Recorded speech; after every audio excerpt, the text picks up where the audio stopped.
Dnes sa pozrieme na niečo pre nadšencov cestovania na 4 kolesách, konkrétne na digitálne príručky pre karavanustov. Áno?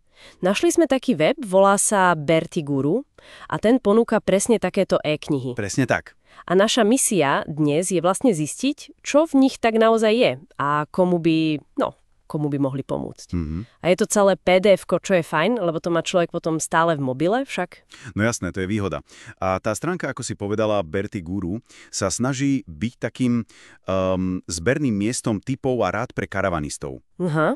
Chcú tam dať vlastne všetko, od plánovania ciest, cez to, aké vybavenie si zobrať, až po to, proste ako fungovať na cestách v kempoch. Čiže taký koncentrát informácií pre karavanistov. Dá sa povedať, taký sprievodca svetom karavaningu, ale pekne pokope. Dobre, tak poďme na tie e-knihy.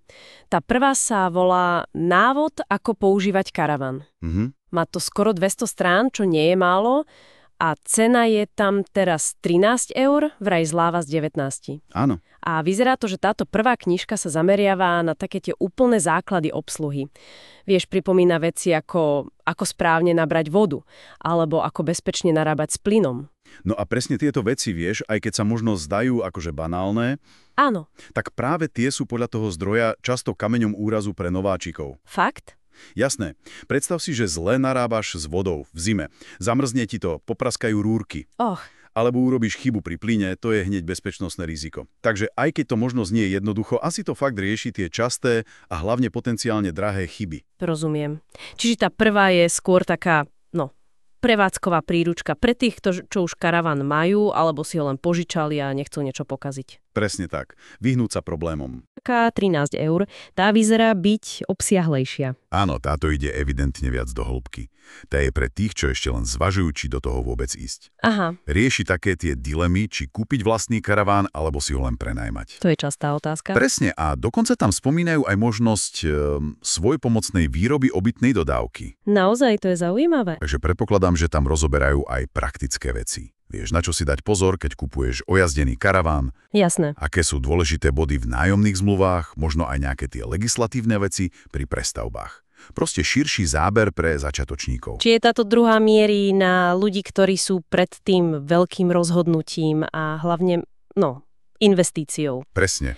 A to nás vlastne privádza k zaujímavému bodu, k tomu hlavnému argumentu, prečo by si ľudia mali tie e-knihy kúpiť. Áno. Oni tvrdia, že im to môže ušetriť nie len čas, ale hlavne peniaze. Presne, a podkladajú to aj celkom konkrétnymi číslami. Lebo tie náklady pri karavaningu vedia byť naozaj vysoké. To áno. Spomínajú tam napríklad potenciálnu investíciu. 80 000 € do nového karavanu. Potom ďalších 5 000 za nejaké to nevyhnutné príslušenstvo. Alebo že jedna dovolenka môže stať aj 3 000. Jasné. A ich logika je vlastne jednoduchá.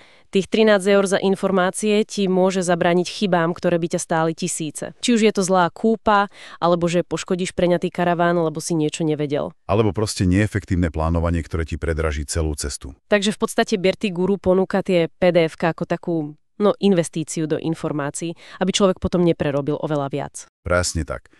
Majú k tomu aj taký vtipný slogan, som si všimla.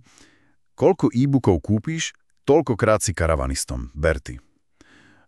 Dá sa povedať, že sa snažia byť takou štrukturovanou alternatívou k tomu učeniu sa metodou pokus-omyl. Ktorá vie byť v tomto hobby fakt drahá. Presne. Ponúkajú proste zhrnuté know-how na jednom mieste. Je to vlastne snaha skrátiť tú učiacu krivku a vyhnúť sa tým najčastejším a najdrahším chybám, ktoré začiatočníci robia. Áno. Čo ale samozrejme otvára takú dôležitú otázku na zamyslenie. A to? Do akej miery môže takáto teoretická príprava z príručky naozaj nahradiť tie praktické skúsenosti? Alebo ich aspoň efektívne doplniť? Myslíš to, čo človek zažije až na cestách? Presne. To, čo sa naučíš, až keď musíš riešiť nejakú nečakanú situáciu.